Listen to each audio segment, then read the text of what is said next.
Welcome to the BiggerPockets Business Podcast, show number 70. Welcome to a real-world MBA from the School of Hard Knocks, where entrepreneurs reveal what it really takes to make it. Whether you're already in business or you're on your way there, this show is for you. This is BiggerPockets Business.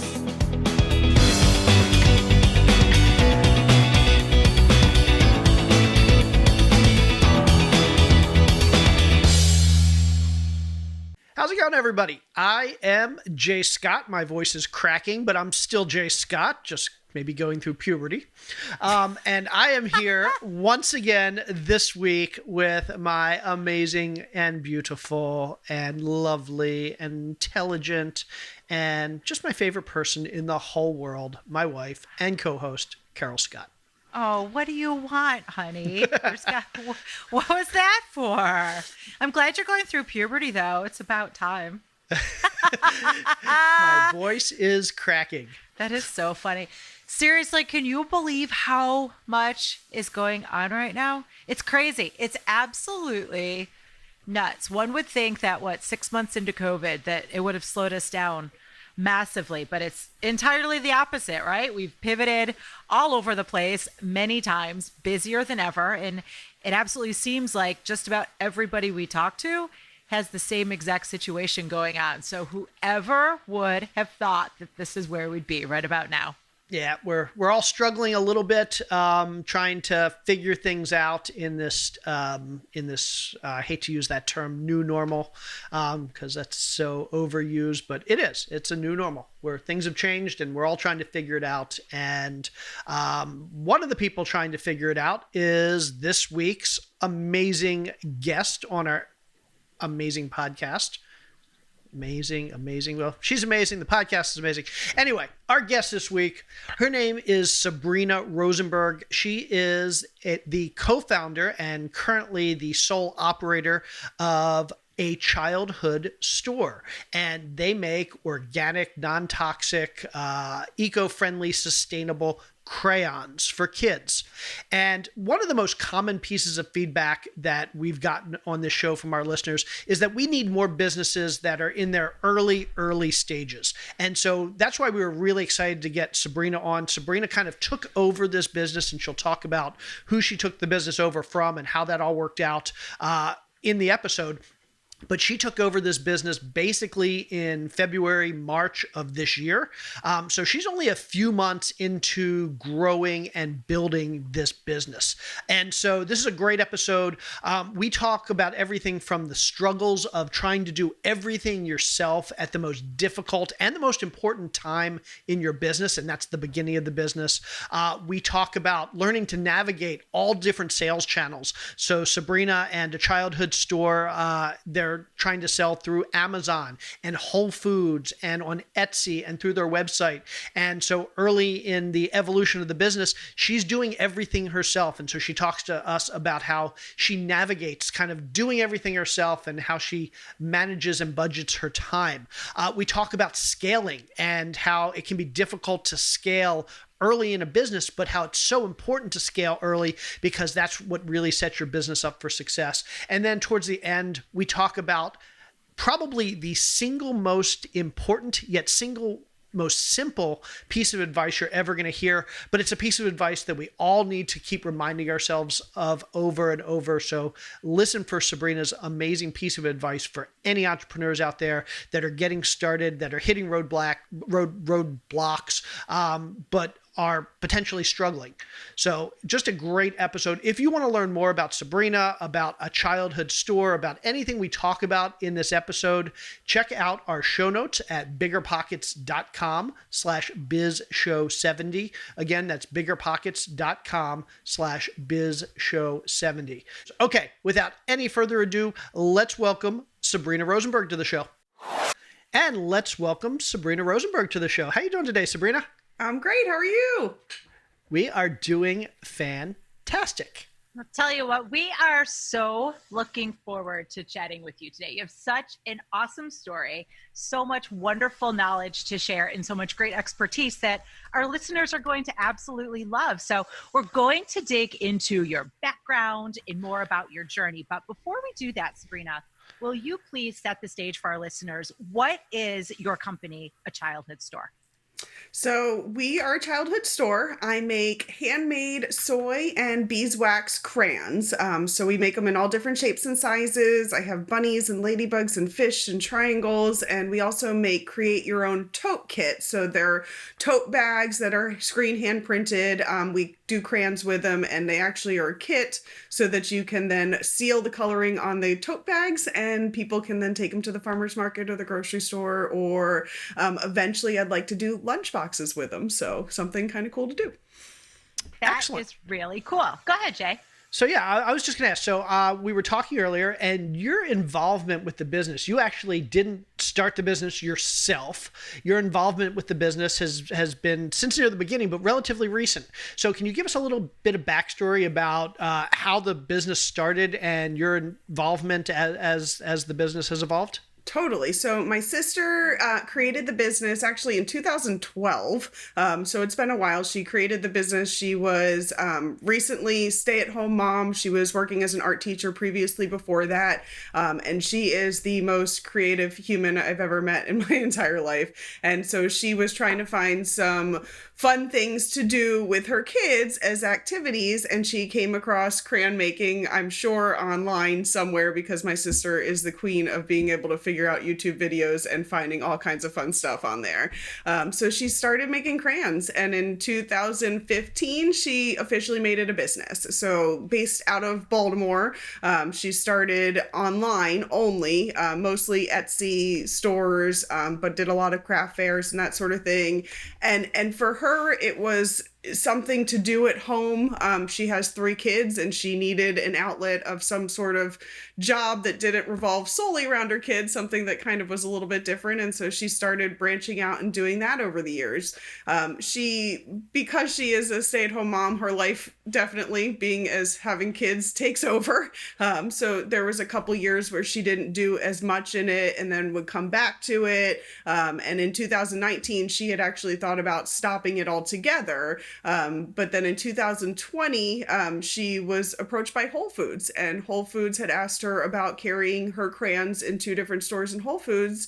And when that happened, she wasn't sure what to do. She actually said she wasn't even sure if she was going to do it at first, because it was a lot of extra time on her hands that she didn't have. And she, as much as she is the most creative person in the world, she'll always tell you she's not necessarily the first person to jump into business. So she decided that she was going to do it. And then I decided at the same time, simultaneously, that I was going to leave my corporate America job. And we just kind of decided, she called me up after she heard I quit my job and said, "Do you want to come help me run a business?" And I said, yes. So that was in end of February of this year, actually. So Oh, wow. super So recently. That's super recent. So Yes. what were you doing? And it sounds like she started this back in, I think you said 2012, and then made it Officially made it an LLC in 15. 15. Great. So what were you doing those years, 2012, 2015, leading up to this job that you eventually left in January, February of 2020? I graduated from Drexel University with a hospitality major, and food and was it for me. Food is the love and my passion, and I thought that that was what I was going to do for the rest of my life. I worked for hotels, restaurants, I mean, you name it, catering companies, I did it all. And most of what I did for most of those companies was actually help start and develop their catering programs for them. I loved doing that. It was something, I guess, startups are something that I tend to do a lot of. So I ended up working for catering companies that had not even established themselves. So they were trying to develop a catering branch. One was a restaurant that had a lot of catering inquiries, but then never did anything with them. So when they hired me, I then took it to the next level, and we started doing massive catering, whether it being drop off or it was full-blown parties and weddings. And I did that with them and started their full-blown catering company. And this was in Atlanta at the time.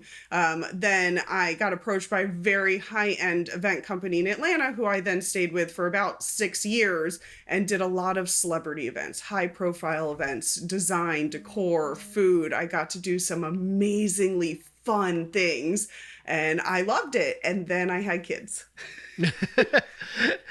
Okay, so I guess that leads me to the next question. So you're like kind of doing these high profile catering events for celebrities and stuff. It sounds like you had a really cool job. Awesome job.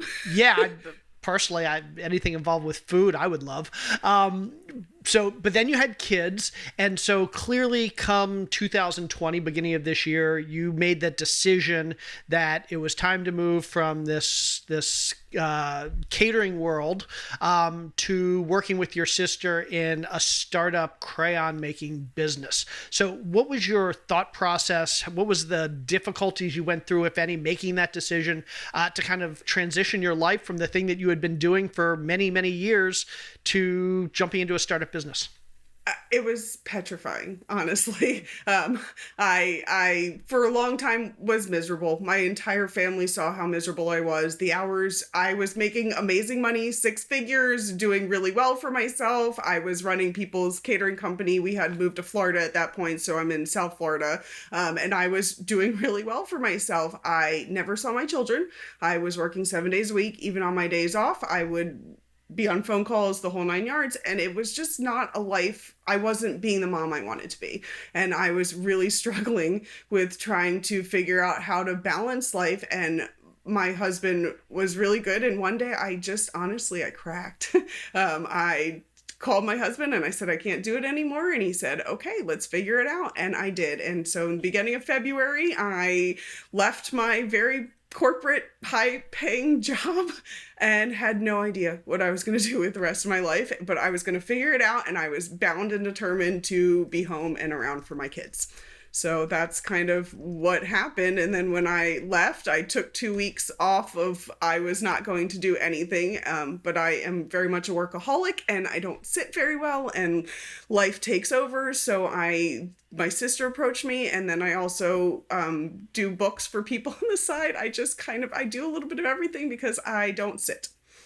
Great. Well, and it sounds to me, and correct me if I'm wrong, Sabrina, but it sounds like in your catering world that the jobs that you had, you were really running the business anyway, right? It sounds like you Correct. were going in the beginning of a catering operation, really doing whatever it took to streamline and build your processes and build your systems and manage people and so on and so forth. Correct. Which ultimately it sounds like would be really incredibly helpful for starting your own business. Does that sound about right? Very much so. Business, I love business. I love the form of business. I love establishing a business, finding its procedures and how to make things move along. And then sales has always been something I've done. I've always been on the sales side of it. So selling was something that I love to do. And I was passionate about it. So when I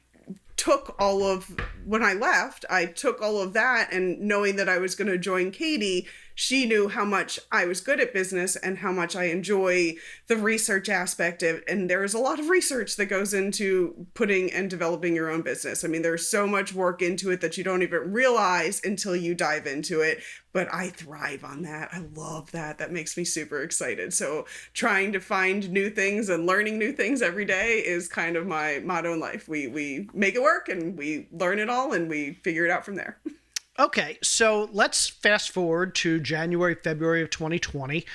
Your sister, you had mentioned, had been approached by Whole Foods, and you were looking for a new outlet, something that would allow you to kind of focus more on home life and kids. And so you said, okay, I'm going to join my sister. What did that look like? What was the arrangement? What was the partnership look like? Were you an employee? Were you a partner? I mean, how did this all come about, and what did the first incarnation of this working together look like? So we decided, when she called me, we had a lot of long conversations. My sister's in Baltimore, I'm in South Florida, so obviously we aren't close to be able to work together side by side, but we're really good at communicating virtually anyway. So we had decided that I was going to handle the sales and business aspect of it. There was a lot of things that needed to be done, steps to take in order to get into Whole Foods. She had already had her business license established, but then she needed to get insurance, and there had to be other things in order for us to even be able to be considered a vendor at Whole Foods. So I did all of the research and made sure that we got all of those things together, and we decided I would handle the front end of it, the business aspect of it, the computers, the orders, the shipping, etc., and she would be solely production. So she would be the one producing the crayons itself, and then I would be doing the rest of it. And then that morphed into a little bit more of she would be doing production and I would then handle shipping, where she would then ship all of the items to me from Baltimore, and then I would then ship them out from Florida.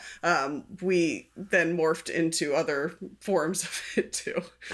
So basically what it sounds like is, even though she had started this business in 2012 and had been running this business for 8 years, this was still a hobby.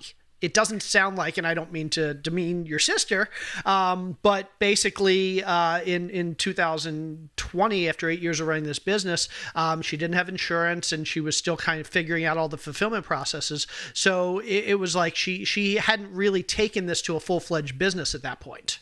She had, I think it was more for her, it was a side income. Not necessarily a hobby. I think it was more of like a side income, because she definitely worked her butt off in seasons and made sure that she was fulfilling orders. And much like any hospitality, which is what I'm from, crayon business runs in seasons.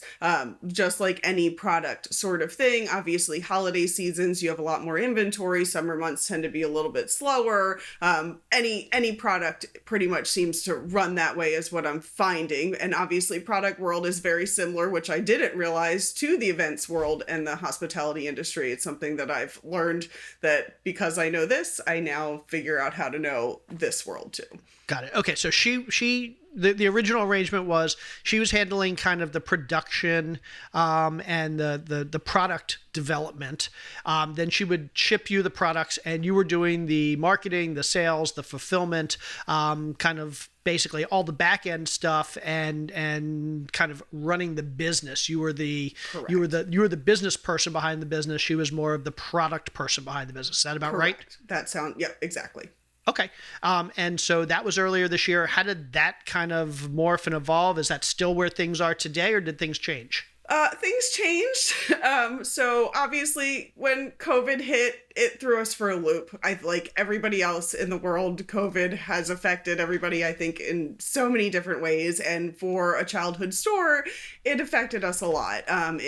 We were trying to really jumpstart this company from being somewhat of a smaller company to helping it grow to be what it is, what I'm trying to get at it today. And I had plans to go to Baltimore every month. We were going to fly. We were going to do this. And COVID hit, and I had to cancel the flights I had already booked. And we had to figure out how to do it not seeing each other and not being able to get it all together. And I think because of that, it caused strain for sure. It was a delay. We were trying to do things, but trying to do things when I don't know how she's even making a crayon or what the production part of it is, was very difficult. We spent a lot of days on FaceTime as I watched her make crayons and asked all kinds of questions so that I could understand what goes into production, to figure out time management, to figure out what the cost does. Because when I came on board, the first things that I did was develop a business plan. Obviously, first thing you do in a company in general is develop a business plan. And then from there, I had to get the insurance for Whole Foods. I had to do a cost analysis. We didn't have a cost analysis. So there was no understanding what her profit margins are or what she needed to make. Was the pricing of the crayon that we had online even correct? Was she even making money? Was it worth it? So I ended up doing all of that when I first started, and come to find out that yes, she runs a great profit margin. Somewhere between 60 and 75% profit margin on an individual retailed item is awesome. And then what she was also doing is she had recently just started doing wholesale, which is a huge market for this store in general. We do a lot of wholesale, and that's not something she had been doing previously before, but she joined a website called Fair, which is a wholesale for people like us who are smaller business shops trying to sell their items. Interesting. So, okay, so in the beginning of this year, there's a few things I want to touch on, but I specifically am curious, throughout this journey, it sounds like you're doing the vast majority of all the business and of the entire operation at this point. And it sounds like you might even be doing a bit more than that. So is your sister still involved? Or if not, how did that transition happen? So we came to the realization, I think my sister came to the realization, in June, so it hasn't been that long. It may have been in June or May, that she was burnt out on production of crayons and she needed to do something else with her life. And I totally appreciate that because I was burnt out on the life of hospitality and I needed to do something different with my life. And so after much discussion and much love, we decided that she was going to step away from a childhood store and that I would take it over altogether. So now I am the sole owner and runner and production person and marketing person and everything for a childhood store, which is super exciting.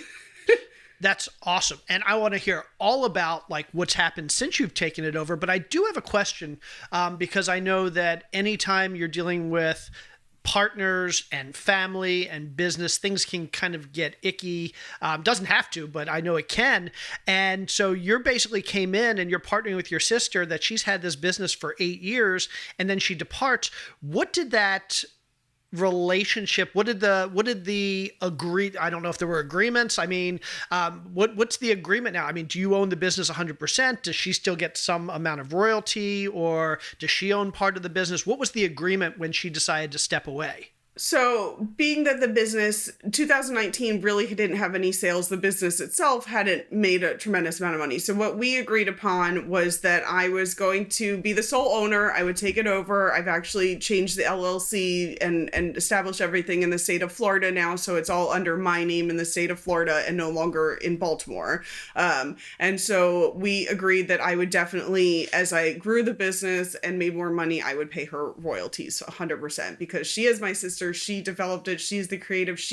This whole concept would not be where it is today without her. So that is something that I love my family and family comes first for me no matter what. So it was one of those we agreed upon that we were going to work it out. There's not really set in stone writing for sure yet, but it's conversations that we've just talked about. And as the business grows, I'll just start paying her royalties. This is such a great story. I love the arrangement. I love how your sister Katie started this. It became a bit of a hobby. Then it was a hustle, and then it was a side income. And then when the time was right, you're working together, and now you are taking over the business to really turn it up a notch and help it realize its true potential, which is just absolutely awesome. And I have to say too, major kudos to your sister, because it sounds like, back in the beginning, she got a call from Whole Foods, and clearly that's a really big deal. So, huge. Right? That's huge. So I'm curious, I suspect our listeners are curious, how did that all come about? What was the appeal? What was the arrangement? Just talk to us about the whole Whole Foods experience from the beginning. And then specifically, I'd like to know, Sabrina, what you had to do when you stepped in to begin fulfilling the orders for that relationship. So I'm not really sure exactly how Whole Foods approached Katie. I know that they had found her, I believe, in some stores that she was selling locally in Baltimore, and they were trying to find some local vendors basically that would have product that would fit the Whole Foods brand. Being that a childhood store, we are a very sustainable company. We pride ourselves on providing eco-friendly, non-toxic. We even down to our packaging is completely recyclable. So it's something that I take pride in, and I know that she did as well. Both of us live a very similar lifestyle in making sure that, we care about our planet, and I want to make sure that for my children and my children's children that that I at least put my part into it. And I feel like that our brand aligned with what Whole Foods aligns with, and that's very much what they consider themselves as well. So it was something that I think that because of everything that we believe in, I think our brand fit very well with what they are too. That's awesome. So Sabrina, I'm curious, along with the sustainability and eco-friendly characteristic of your product, I guess I have a two-pronged question. Number one, how did you go about making that just part of your product and your packaging and everything overall? And in that, I mean, it sounds like I'm curious from your catering and food service background, did you necessarily have any experience in that? Or was this just all experiential? Or where'd you do your research? How'd you figure out how to get all the eco-friendly components into your product, into the packaging, all that type of stuff? And secondarily, I'm just curious if you're suspecting or your research has additionally shown that that component of your brand, that component of your business is one of your main reasons that people choose your product, because it does seem to be such a strong, important trend right now. I do think, I know that in terms of the packaging and the product itself, when my sister was originally researching how to make crayons, really, I think it came up as a lot of people do a beeswax type crayon. That's somewhat of our competitor in the market. There's crayon companies called Honey Sticks and some other different ones that make those type crayons, but there's not a huge market for it. And really the crayon market is, I mean, you think of crayons, you think of Crayola. But the difference with Crayola and what a lot of schools and a lot of people are having a hard time with is that there are toxic stuff in those crayons that if a kid puts them in their mouth, obviously it's not good for you. And I think that what she was looking for when she designed it was trying to find something that was kid friendly and safe for young artists, for young learners who, you know, like my son who's 2, finds my crayons very interesting. But yes, occasionally there has been a time he put it in my mouth and I'm not going to freak out because he's, you know, there's nothing in there that did it. So when she did the research, it's solely, there's 3 components to all of our crayons. It is a soy wax, it's a beeswax, and it is a non-toxic pigment. And so the pigment is your only, what brings your coloration into it. And then the other parts are softer. So our crayons are actually a softer crayon. It makes it a little bit more of a pastel-like when you're drawing it, so it blends really well together. So it's not as vibrant as when you think of Crayola writing on a paper, but we don't want to be. And so in terms of the market, we ended up finding that there was similar products to it, but none of them were soy and beeswax. They were either beeswax or soy. And so it was a kind of, I guess she put in a combination. And then she went through years of different packagings. And I think that when she finally came down to the packaging we have now, which is a tube, it's a paper tube, part of when she was doing the research was looking for things that are sustainable that went with our concept, because that's something that really believed in. That's awesome. Very cool. Okay, so here we are. You've taken over the business from your sister, and now you're responsible for kind of everything. It sounds like you're responsible for production, you're responsible for packaging, you're responsible for fulfillment, and you're also responsible for kind of figuring out the trajectory of the business, the sales and the marketing.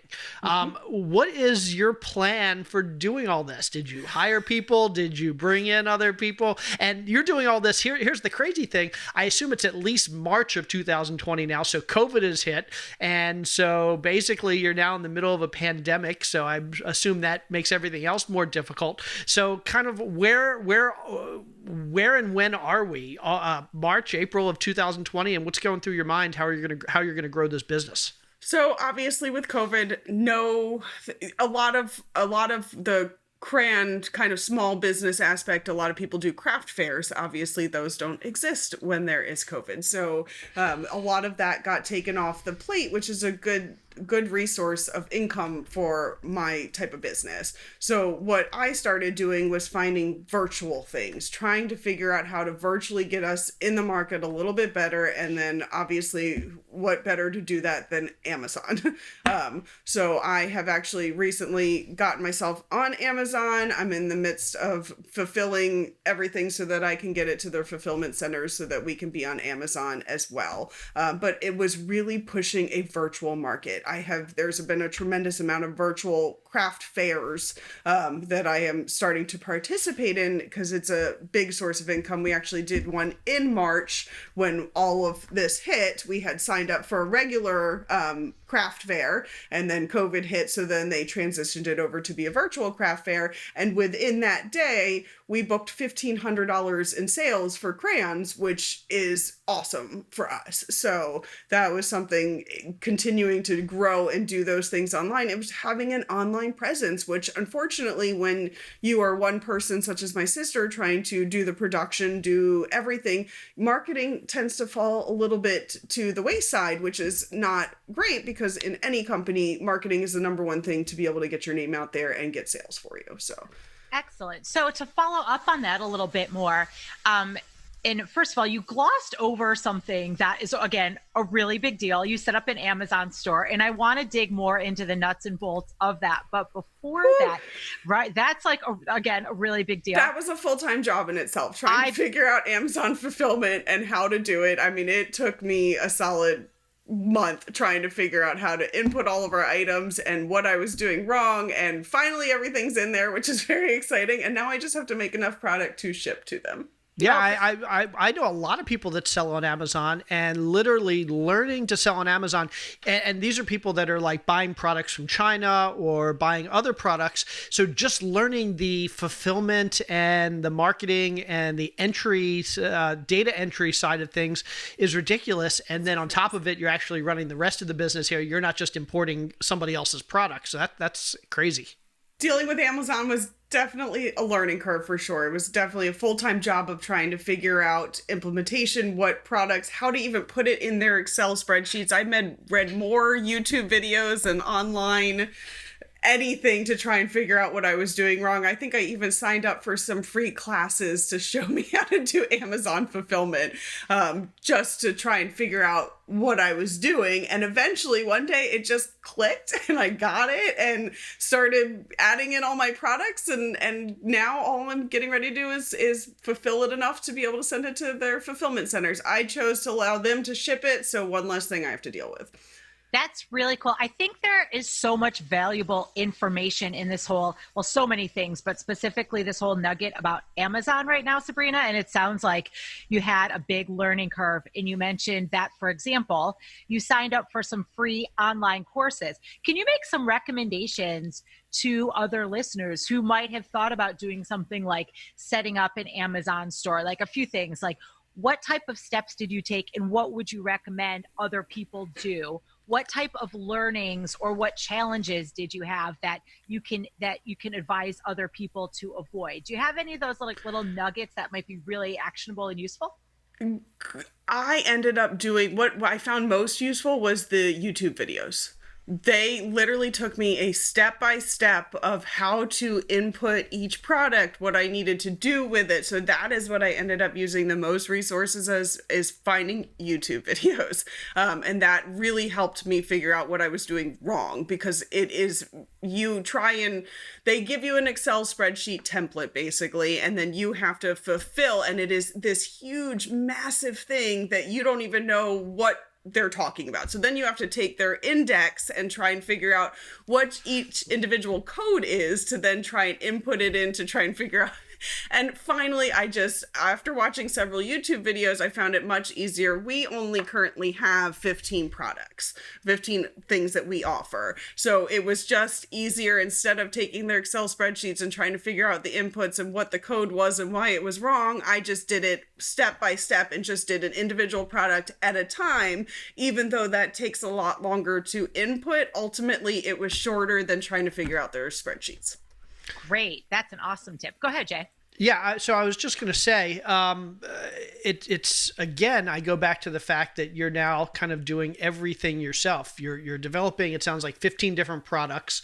You're doing the sales and the marketing, and now you have to figure out the technology side and dealing with how to input your products on Amazon. And it doesn't sound like you have a team around you. So what does your typical day look like? How do you organize your time?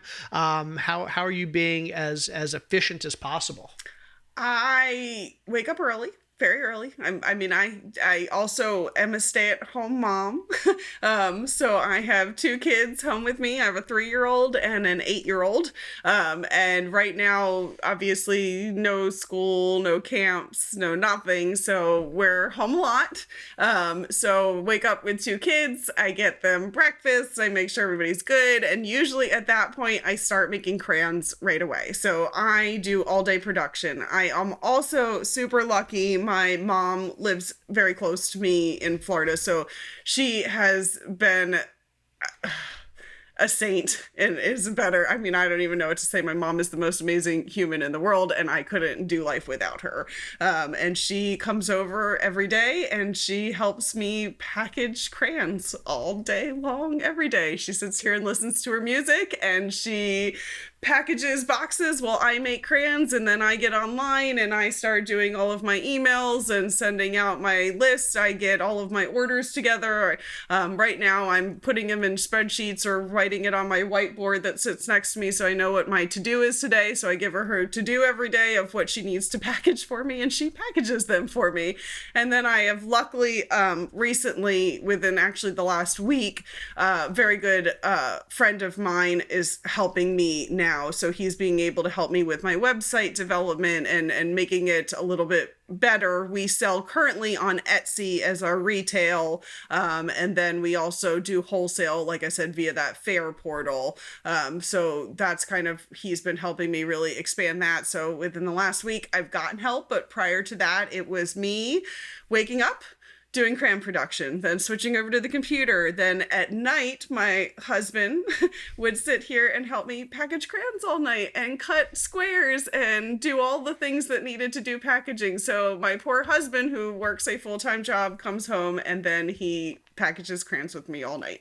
I have even got my 8-year-old daughter to help. So there is no shame in my game of being able to get it all done. That is, I love this though. I mean, Sabrina, this is so phenomenal because like you said earlier, family is truly front and center to you. And that's what's most important. And you made a very conscious decision to leave this corporate world where you were working 7 days a week, a ridiculous number of hours, like you mentioned, not seeing your kids. And now you're providing another source of income for your family, with your mom by your side, with your husband there with you, and you even have your 8-year-old involved. And I'm sure the 2 or 3-year-old is going to be on his way next and joining in some capacity. So he already likes to. His favorite thing to do is go to the post office with me while we drop off packages. He asks me every day if we're going to go to the post office, really, because it may be our only outing for the day, but at least it's something. That's great. So you've not only left something different, but you're involving everybody. And you mentioned all these different channels you're still selling through with everybody's help, right? So you mentioned you're still on Etsy. Are you still doing the Whole Foods selling? Yeah, definitely. So Whole Foods, actually, it took a long time for us to actually even get our products into Whole Foods, because when we started with them in March, really, then COVID hit right afterwards. So at that point, their slowing process of getting new vendors in their system took a lot longer. So what should have been a shorter process was definitely a longer process, also because of the insurance portion of it. Getting insurance through Whole Foods, being that we sell what they consider their whole body part of it, which is not their food portion of it, but their, soaps and that sort of stuff. We, as a crayon product, are considered in that part of their stores. So when we had to do that, our insurance, they wanted a very high insurance rate, which as a small company could not afford. So we had to do a lot of back and forth with them in trying to lower the insurance premium to be able to be affordable to a company like us, who is much smaller, but also to cover any incidents that Whole Foods needed as well. So we did end up finally reaching an agreement with that and changing it, which was great. And then once that finally got started, that ended up taking us to May, which was a long time. So we didn't start doing our first Whole Foods orders until the end of May, maybe June, somewhere in that range. But so far we've done a couple different orders to both of their stores that we're selling in Baltimore, and then hopefully that goes well enough that I can get into the other Whole Foods. That's awesome. So I'm curious too. Again, it sounds like you've been through a lot of just trial and error and negotiating and figuring things out. What would you recommend for other people? Like, did you already have some insurance connections, or did you just get out there and start researching? How should people go about doing these big, daunting yet absolutely necessary tasks? Like, what do they need to do to get those things rolling? Use your resources. Like, I can't say that enough. And it is one thing that I used my resources. Everybody has them, no matter what you did in your past or what you do now.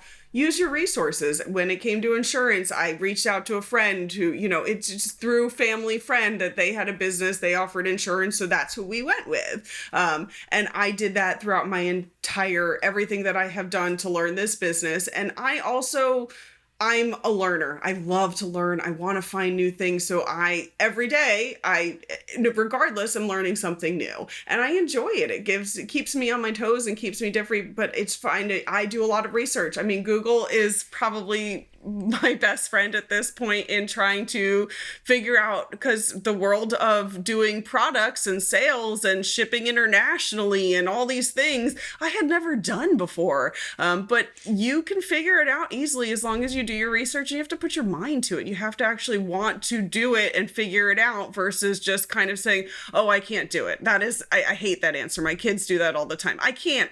There is no I can't. You can. You just have to put your mind to it. That is one of our favorite pieces of advice too. And I'll tell you what, this man sitting in the across the hall over there in that other room is the biggest one. Whenever anybody is like, I can't, he's like, instead of saying I can't, why don't you just figure out how you can? So, right? I mean, have you found, Sabrina, there's realistically any challenge, any obstacle that came up in front of you that you have not been able to solve through research in some capacity? Right now I have taught myself how to make molds. So I did a whole lot of research on making molds to make my crayons, because what we were running into is the lack of being able to do massive amount of production at a time. And being that I come from a catering world, that's what we did. I would do, we would have 1,000 of whatever that needed to be done. So I was really good at figuring out the procedure to do mass production. But what limits you is you have to have a mold of a crayon in order to pour the wax into to then be able to make the crayon itself. So the molds that we had only made 2 or 3 crayons at a time, which when you're trying to sell thousands of crayons at a time doesn't work. Obviously, the math would never work. So I self-taught myself with, again, a lot of YouTube videos and questions to my sister and my best friend who was helping me as well. And I kind of figured out how to make mass molds, basically. And so now every day my husband comes home, he goes, "You're making another mold?" I said, "Yeah, I'm making another mold." But it's a really fun process, honestly. It's kind of scientific, and you get to see, you have to mix these 2 components together, and then you pour it over the crayon, but you have to make sure the crayon doesn't move, so you have to glue it in place ahead of time, and then after you pour it, it is a 24 hours of waiting, drying, and then heating again in the oven to solidify it and make sure that it seals, so that when you pour into a crayon mold, you're not then leaving lots of the pigment colors, which then would come off onto the other crayons. I love this story. And so the thing that kind of resonates with me is we talk to a lot of entrepreneurs that are a few years ahead of where you are, and they've like started to blow up and seen tremendous success. And we talk to them about their early days, and we hear one of 2 stories. It's either I was so focused on getting product out there that like every day I was just doing these repetitive tasks over and over again. And it took me a long time to scale because I was so focused on just dealing with the issue of the day. And then we talked to other entrepreneurs who they had this attitude that from the very beginning, I was focused on how could I scale? How could I replicate? How could I create tasks that would allow me to go faster and more efficiently in the future? And those entrepreneurs by far are the ones that say, it took more work at the beginning. It took a lot more time at the beginning, but it allowed me to scale a whole lot faster because I was getting out of my own way and I was figuring out the systems and the processes. So I love the fact that you're kind of starting early on in the business with figuring out those systems, figuring out those processes, and thinking about how can I set myself up for future success. When a million orders start coming in, I'm already prepared to be able to fulfill those. So Yeah. No, I am lucky enough to have a lot of chefs in my life, being that I have a background in that hospitality industry, and my chefs' friends were the ones that were like, no, you need to do it like this, just like you would make a chocolate mold or anything else. And that was really kind of what spun from there, which was awesome.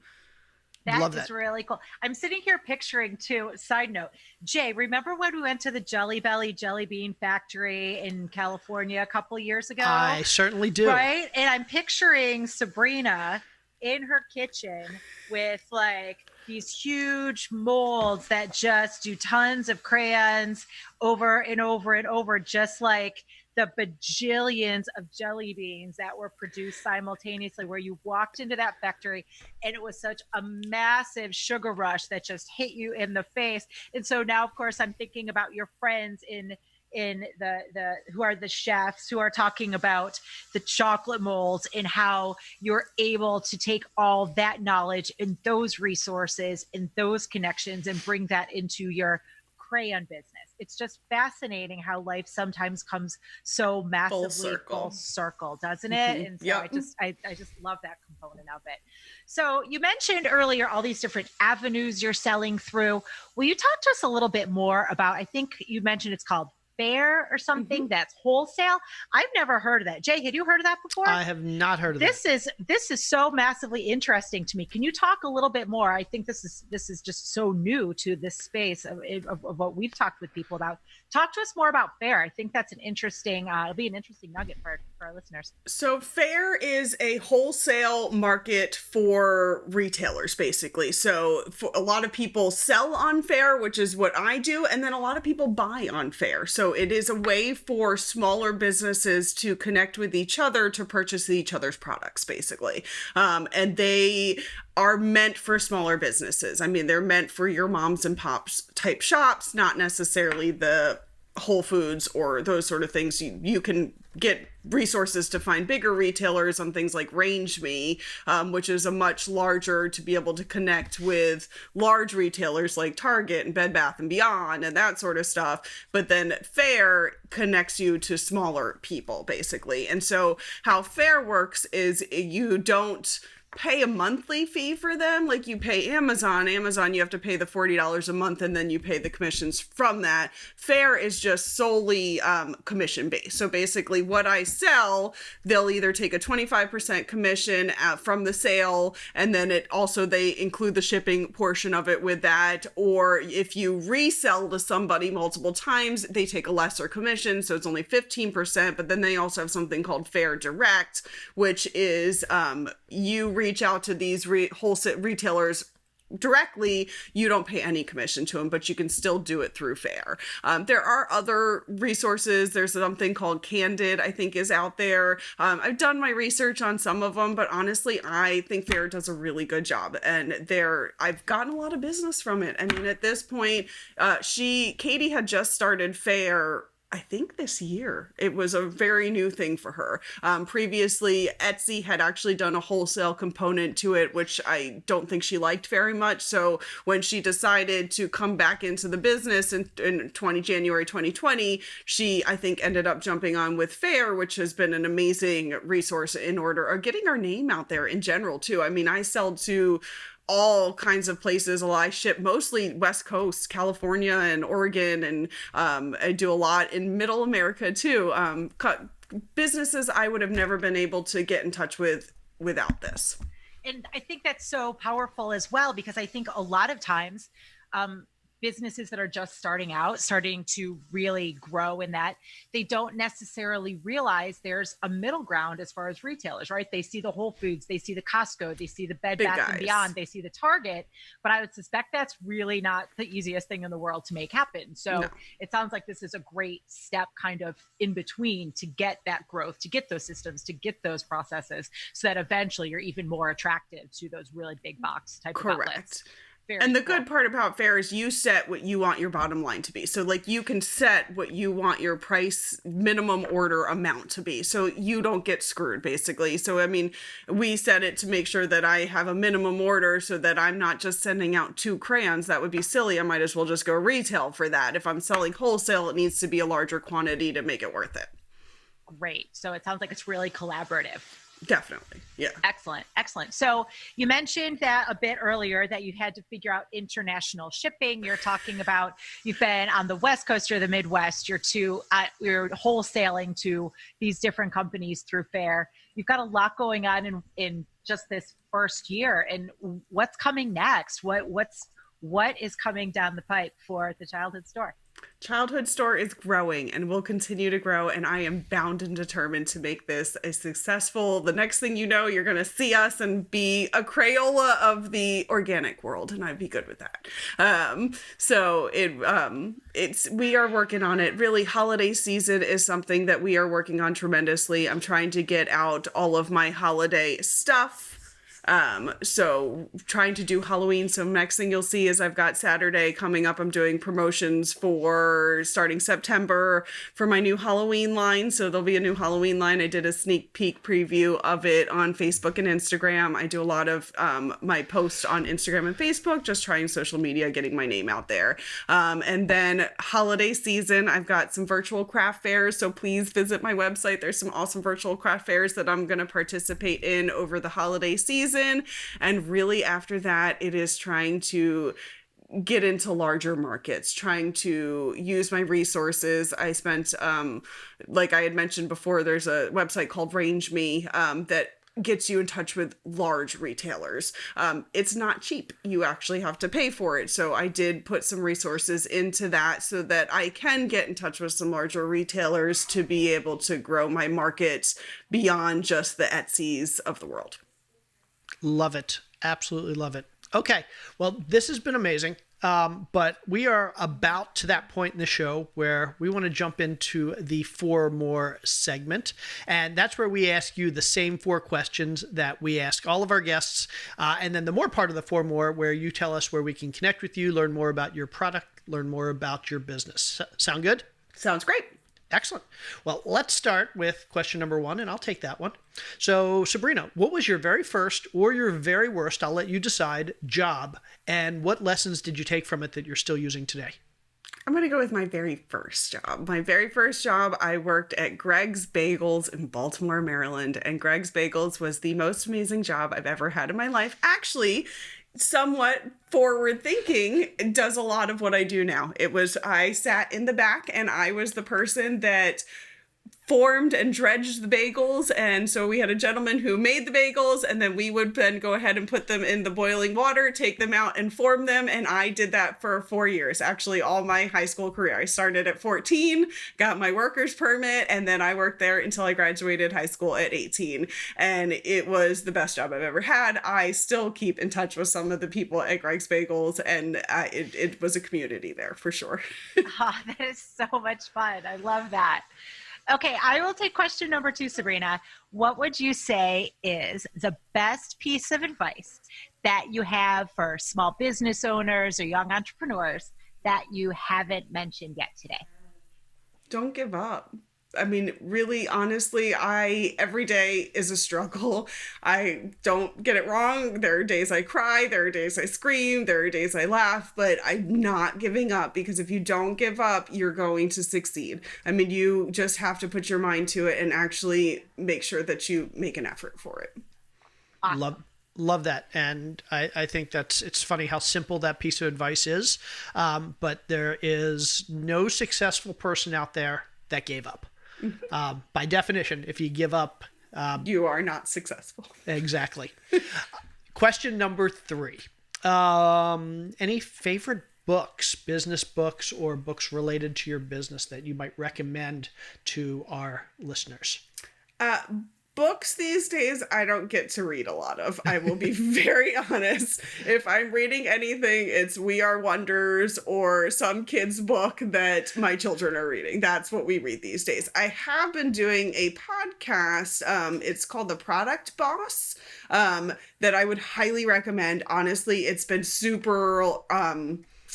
It's really been super influential to me. It's been something that it really helped me kind of be like, light bulb, I need to do that. This is a forward thinking. And I will say that these ladies really got my mind thinking, and I would highly recommend them.